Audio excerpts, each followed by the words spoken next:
वालेकुम student, welcome to my YouTube channel. Student, आप देख रहे हैं प्रोफेसर अभी यूट्यूब चैनल। स्टूडेंट, आज की इस वीडियो में हम एक नया मेथड शुरू करने जा रहे हैं जिसका नाम है सिंप्लेक्स मेथड।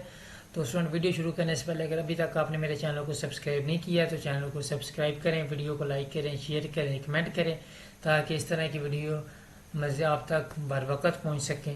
तो शुरू करते हैं। सबसे पहले सिंप्लेक्स मेथड में ये देखो, उसी तरह हमारे पास हमने क्या करना है, इस क्वेश्चन में मैक्सिमाइज करना है, यानी कि मैक्सिमम फाइंड करना है ऑब्जेक्टिव फंक्शन। तो ये हमारे पास ऑब्जेक्टिव फंक्शन है z is equal to 2x1 plus 4x2 subjective to the constraints. ये हमारे पास कंस्ट्रेंट्स हैं। तो x1 plus 2x2 less than or equal to 5। इसी तरह x1 plus x2 less than or equal to 4। तो ये दो कंस्ट्रेंट्स हैं, इसमें दो से ज़्यादा भी हो सकती हैं, 3 भी दे सकते हैं, 4 भी दे सकते हैं, वो उसकी मर्जी है एग्जामिनर की। ठीक है, आपको जो जस्ट मेथड्स को सीखना है। तो इसका पहला स्टेप हमारे पास ये होगा कि इसकी स्टैंडर्ड फॉर्म में इसको कन्वर्ट करना है हमने। ठीक है, तो इसमें क्या करेंगे, सबसे पहले यानी कि ऑब्जेक्टिव फंक्शन को हम सबसे पहले देखेंगे कि ऑब्जेक्टिव फंक्शन जो भी होगा इसको इक्वल के एक तरफ ले जाना है आपने। z is equal to 2x1 plus 4x2 है ना, तो हमने इसको उस तरफ ले जाना है, यानी कि z is equal to -2x1 minus 4x2 is equal to 0। ये हमारा पहला स्टेप होगा सिंप्लेक्स मेथड में। डिफरेंट मेथड में डिफरेंट ऑब्जेक्टिव फंक्शन को जो है ना हम रियलाइज करेंगे। ठीक है, इधर तो हमने क्या किया कि जीरो इक्वल की एक तरफ ले आए हैं। कुछ मेथड में हम आर्टिफिशियल वेरिएबल्स को भी ऐड करेंगे। डिफरेंट जो है ना मेथड जो अप्लाई होंगे इसमें। इसी क्वेश्चन को डिफरेंट मेथड से हल किया जा सकता है। फिलहाल हम सिंप्लेक्स मेथड को देखेंगे। आगे कंस्ट्रेंट्स आ जाती हैं। पहली constraints x1 plus 2x2 plus x3 हमने लिखा। अब ये तो आप जानते हैं कि अगर कोई इक्वेशन लेस हो तो उसको बैलेंस करने के लिए क्या करते हैं, कुछ ऐड करना पड़ता है। ठीक है ना, x1 प्लस 2x2 लेस है किससे, 5 से। तो अब बैलेंस करने के लिए क्या करेंगे, कुछ ऐड करेंगे तो बैलेंस होगा ना। आपने फ़र्ज करें कि ये सारी वैल्यू जो है ना x1 प्लस 2x2 ये हमारे पास कितनी है, 4 है। ठीक है, 4 less than or equal to 5। ये समझाने के लिए बस कर रहा हूँ। तो हमने इसको 5 बनाना है, तो क्या करेंगे, 1 ऐड करेंगे तो 5 बनेगा ना। तो इस तरह आप ये देखेंगे हमारे पास इक्वेशन है। ठीक है, इनक्वालिटी है ये जो हमारे पास, इसमें इसको हमने बैलेंस करने के लिए एक वेरिएबल्स को ऐड किया ताकि हमारे पास ये बैलेंस हो, इक्वल की फॉर्म में लिखी जा सके। ठीक है, यानी कि जो लेस देन वाली इनक्वालिटी है उसको ख़त्म किया हमने। तो प्लस x3 इसको ऐड किया तो ये बैलेंस हो गई। इधर भी x1 plus 2x2 less than equal to 4 है ना, जिसको बैलेंस करने के लिए एक और हम जो है ना वेरिएबल को ऐड करेंगे, उसको हमने लेट्स सपोज x4 कह दिया। तो x4 को जब ऐड किया तो ये भी बैलेंस हो गई। अब हमारे पास x3 और x4 यानी कि जो ऐड किए थे हमने दोनों इक्वालिटीज़ में, वो हमारे पास कहलाएंगे स्लैक वेरिएबल्स। ये चीज़ आपने नोटिस रखनी है। ठीक है, इसको स्लैक वेरिएबल्स कहते हैं। जब हम इक्वेशन को बैलेंस करने के लिए कुछ ऐड करते हैं तो उन वेरिएबल्स को हम कहते हैं स्लैक वेरिएबल्स।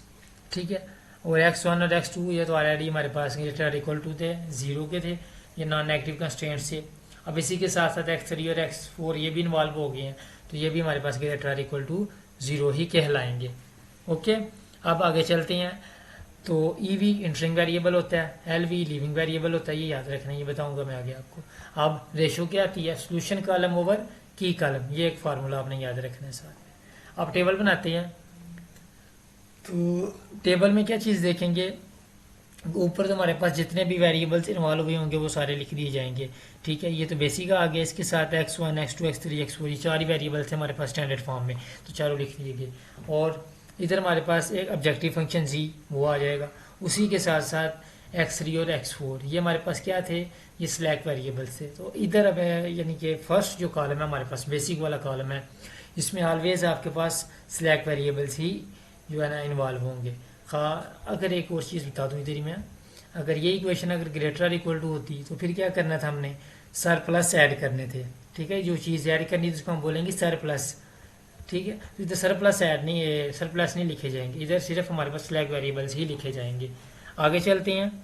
आगे अब देखो, हमने देखना है कि इंटरिंग वेरिएबल कौन सा, लिविंग वेरिएबल कौन सा है। ठीक है, तो एक और चीज़ नोटिस करें, अगर क्वेश्चन को हमने मैक्सिमाइज करना है तो हमने क्या फाइंड करना होगा, मोस्ट नेगेटिव। अगर मैक्सिमाइज हो तो मोस्ट नेगेटिव फाइंड करना है, किस में से, ऑब्जेक्टिव फंक्शन में से। अब ये हमने लिखा किस तरह ऑब्जेक्टिव फंक्शन, में चीज़ बता देता हूँ। तो x1 का कोफिशिएंट -2, x2 का कोफिशिएंट -4 वो लिख दिया, x1 का -2 लिखा, x2 का -4 लिखा, और आ गया x3 और 4 नहीं है, उसको 0 0 कर दिया, और इसका सोल्यूशन भी हमारे पास ये 0 है, तो इसको भी हमने 0 कर दिया। ठीक है, अभी रेशियो नहीं है। इक्वेशन को देखें, यानी कि हमारे पास ऑब्जेक्टिव फंक्शन के अलावा जो थी हमारे पास x1 + 2x2 + x3 = 5। अब इसको पुट करेंगे इस टेबल में, तो x1 का कोएफिशिएंट 1 था, x2 का कोएफिशिएंट 2 था, x3 का कोएफिशिएंट 1 है।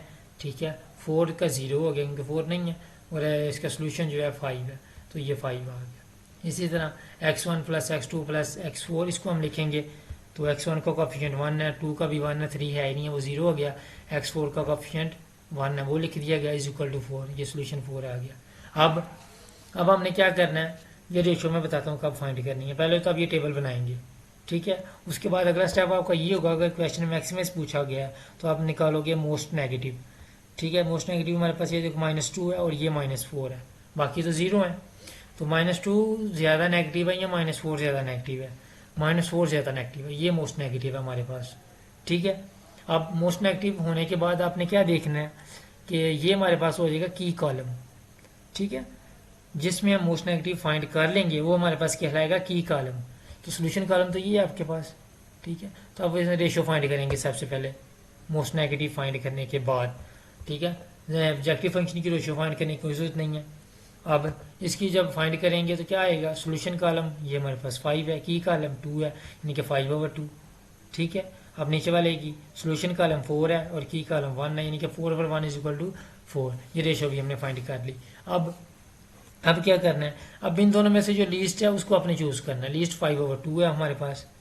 ठीक है, तो लीस्ट ये है, तो इसके अगेंस्ट आपने चलते जाना इस तरफ। तो ये देखें, मोस्ट नेगेटिव के नीचे जो हमारे पास 2 बनता है, और 2 इधर से हमारे पास इस तरफ से जो रेशियो है उसकी लीस्ट भी है। लीस्ट रेशियो के सामने हमारे पास जो टर्म्स होगी, जो कॉलम होगा, ठीक है, जो बॉक्स होगा, कौन सा बॉक्स, उसकी कॉलम में जो बॉक्स होगा। ठीक है, लीस्ट रो में, ये हमारे पास लीस्ट रो बन गई ना, तो इसमें जो बॉक्स ये हमारे पास ये पिवोटल एलिमेंट कहलाएगा।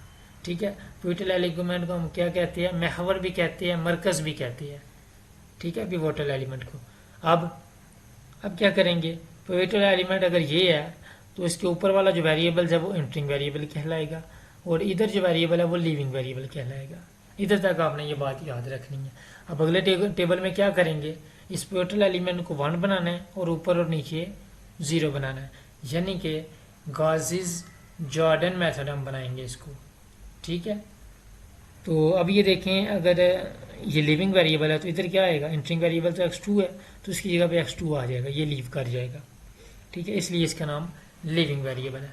तो चलते हैं, हमारे पास आ गया। इसमें देखो पिवोटल एलिमेंट ये था हमारे पास पिछले टेबल में, तो उसको क्या किया हमने 1/2 के साथ, जब हमने इसको क्या किया, मल्टीप्लाई किया किसको, R2 को। तो R2 को जब 1/2 के साथ मल्टीप्लाई किया तो ये 1 हो गया, इधर 1/2 बन गया, ये भी 1/2 आ गया, ये 0 आ गया क्योंकि ये 0 ही था। फिर ये 5/2 सोल्यूशन आ गया, इधर 5 था तो 5/2 आ गया। तो ये थी हमारे पास जब हमने ऑपरेशन अप्लाई किया 1/2। क्यों? क्योंकि हमने पिवोटल एलिमेंट को 1 बनाना होता है और इसके ऊपर और नीचे वाले वैल्यू जो है ना एंट्रीज को 0 करना होता है। ठीक है, अब हम -4 को 0 पुट किसी तरीके से बनाएंगे और इधर 1 को भी 0 बनाएंगे। ठीक है, इस टेबल में हमने इतना ही काम किया। आगे इस टेबल में बात करेंगे तो हमारे उसी तरह अब एक और चीज़ इधर चेंज की हमने, इधर x3 था, इधर x2 हमने कर दिया। क्यों? क्योंकि इधर लिविंग वेरिएबल था हमारा, मैंने बताया पहले आपको, तो ये लीव कर गया, x2 आ गया। x2 क्यों आया? क्योंकि ये x2 एंटरिंग वेरिएबल था। ठीक है, अब आगे टेबल में चलते हैं। हमने -4 को 0 बनाना है और इस 1 को 0 बनाना है, तो इसको किस तरह बनाएंगे, R3 - R2 करेंगे तो ये 0 हो जाएगा। इसको 0 बनाना है तो क्या करेंगे, R1 + 4 टाइम R2। ठीक है, तो अब इन दोनों को ना 0 बनाते हैं इन ऑपरेशंस की मदद से। तो इनको जब अप्लाई करेंगे, R1 + 4 R2 अप्लाई किया तो हमारे पास ये भी 0 बन गया। ठीक है, ये भी 0 हो गया, ये 2 बन गया। इसको आपने सॉल्व करना है बाकायदा। ठीक है, ऑपरेशन मैंने आपको बता दी, इससे ये ऑपरेशन को अप्लाई करना है आपने। फिर R3 - R2 करेंगे तो ये भी 0 हो जाएगा। 1 - 1/2 करेंगे तो 1/2 आ जाएगा। ठीक है, ये 1 - 1 करेंगे तो ये 0 आ जाएगा। ठीक है, 0 - 1/2 करेंगे तो -1/2 आ जाएगा। 1 - 0 1 आ गया। 4 - 5/2 करेंगे तो हमारे पास आ जाएगा 3/2। ठीक है, तो इधर तक करना है आपने। अब इधर हमने जो ऑब्जेक्टिव फंक्शन था हमारा उसमें क्या करना था, मैक्सिमाइज। अब किस तरह पता चलेगा कि मैक्सिमाइज हुआ है, मैक्सिमाइज सोल्यूशन है या नहीं है, ठीक है। वो इस तरह पता चलेगा कि पहले टेबल में आप चलिए दोबारा, उधर आप देखेंगे हमने क्या फाइंड किया था, मोस्ट नेगेटिव फाइंड किया था पहले टेबल में ऑब्जेक्टिव रो में। तो मोस्ट नेगेटिव देखना है। अब फिर चले जाएं आप उसी तरह ही, क्योंकि हमारा जो काम क्या है, पिवोटल एलिमेंट को 1 बनाना है, ऊपर नीचे 0 बनाना है। जब ऊपर नीचे 0 बन गया तो फिर से दोबारा पहले टेबल वाला काम शुरू कर देना है। क्या काम शुरू करना है, फिर जेड रो पे आपने चले जाना है। जेड रो में आपने देखना है कि मोस्ट नेगेटिव कौन सा है, ठीक है। तो मोस्ट नेगेटिव क्यों देखा था, इनकी क्वेश्चन में मैक्सिमाइज था। तो मोस्ट नेगेटिव इधर हमारे पास है ही कोई नहीं है, नेगेटिव टर्म ही नहीं है। पहले चाह देखना वेरिएबल्स में, जब नेगेटिव टर्म्स ही खत्म हो जाए हमारे पास जो सोल्यूशन होगा वही हमारा मैक्सिमम सोल्यूशन होगा। तो जेड मैक्सिमम हमारे पास कितना हो गया, 10, ठीक है। तो जो वेरिएबल्स हैं वो क्या होंगे, x2 इसकी वैल्यू कितनी है, ये सोल्यूशन 5/2, x4 ये हमें चाहिए ही नहीं था, ठीक है, क्योंकि हमारे पास जो ऑब्जेक्टिव फंक्शन है उसमें x1 और x2 था, 4 तो चाहिए ही नहीं है, तो 4 को लिखने की जरूरत नहीं है। x2 की वैल्यू बस आपको पता होना चाहिए वो कितनी है, 5/2, x1 नहीं है तो वो 0 हो गया, ठीक है। और z मैक्सिमम ये हमारे पास सोल्यूशन आ गया, z मैक्सिमम, क्योंकि ये z रो है। अब इसको मजीद वेरीफाई करना चाहिए तो बेशक कर लें। अब ये ऑब्जेक्टिव फंक्शन हमारे पास क्या था कि z is equal to 2x plus 4x2।